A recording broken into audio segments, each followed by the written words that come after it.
What's up, guys, and welcome to my review for Roadhouse. This is a remake of the, I believe, 1989 film. Came out in the 80s, I know that for certain. I haven't seen that film, but I've seen bits and pieces of it. I've seen the trailer and some scenes, so I can see where this film took from that film and maybe some spots that this film, wanted to be more original and do its own thing. This is directed by Doug Liman, whose two best films for me personally, I have right here, are American Made with Tom Cruise. This is a really good movie, which I enjoyed. I didn't see it in the theater, but I was able to check it out on physical media. And his best film is the sci-fi action film Edge of Tomorrow, which there's a sequel in the works. It's been in the works for a long time, and hopefully that does happen. So now he's directing this, which stars Jake Gyllenhaal as Dalton. He's a ex-UFC fighter, and now he's just kind of doing his own thing, going from place to place, getting as money as he can.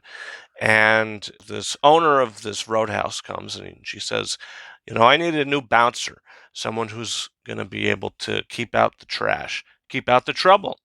And he says, you know what? Am I going to let myself get hit by a train or am I going to go? And he says, you know what? I'm going to go. Screw it. So he goes and discovers that there's more darker forces at play. People who want to take ownership of the roadhouse, some dirty cops along the way, and now he's sort of in a predicament. What's he do? I don't know. Not going to tell you. You're going to have to watch the film.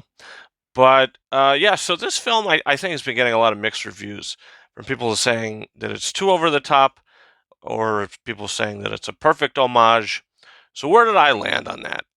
I don't think this is a bad movie. This is a film that I'm kind of indifferent to, in the sense that I don't know, I don't think I would say that it's a good film, and I don't think I would say that it's a bad film, because it is just this sort of enigma. You watch this movie and it just feels like a guilty pleasure type film in a sense. To where, look, the first hour of this movie, this is like Split for me as well. The first hour of this movie, I found extremely boring. Hardly anything went on. And I was like, what the hell am I even watching here? The second half of the movie, when the story actually starts to unfold, I was like, oh, this is actually pretty fun and what I signed up for. So it's split in that sense. And I would definitely rewatch this for the second half. I'd fast forward the first hour. Conor McGregor is in this film, and he plays the guy that they call in to handle Jake Gyllenhaal. I believe his character's name was Knox. And he is so over the top in this movie. Imagine what Jason Momoa was doing in Fast X, which I thought was a great balance. And I thought he was the best part of that film. Times 267 is what Conor McGregor is doing in this movie. He is a cartoon character, and you can't take him seriously. So therefore, you can't, every time he's on the screen, you don't take anything that's going on seriously. But you have fun with it. It's not a bad thing. You have fun with it, which I think that's what they were intending. So the stuff with him, it was entertaining and fun, even though ridiculous. So I thought the action for the most part was good. Some of the shots, like the punching, seemed like they were adding CGI. I don't know if they were speeding them up a little bit. Some of them just looked a little strange. Some of the effects looked a little strange in the film.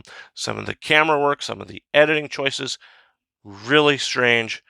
But in the end of the day, it's a fun movie if you could get past that first hour. Look, you might enjoy the first hour more than I did. I just found the first hour extremely boring. If you could get past that, I think you're going to have fun with this movie, even though that it's something that you shouldn't take seriously and you should have fun with, because it does work as a campy sort of film that you have to turn your brain off. So, is this movie going to win any awards? Absolutely not. But is it something that you could sit down and watch with a bunch of friends and have fun with?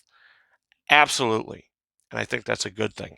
So I'm going to give it a 3 out of 5 because I don't think it's that good of a film. I think it's a stupid, fun movie, but I don't think it's a bad movie. So I'm going to give it a 3 out of 5, but I would recommend you see it. So that's my thoughts on Roadhouse, guys. Comment down below. Do you plan on seeing it? And did you watch it already? What are your thoughts? Did you see the original? Which one do you think is better? Leave that down below. Also, don't forget to hit that subscribe button. I'm checking out a bunch of films that have hit streaming lately, digital lately. I've got the chance to watch Bob Marley, One Love, Argyle, Drive Away Dolls, Madam Web, a couple other things coming out in the future. My review for Ghostbusters, Frozen Empires up on the channel now, where I fall on the coin for that one. You might be a little surprised. Check that video out now.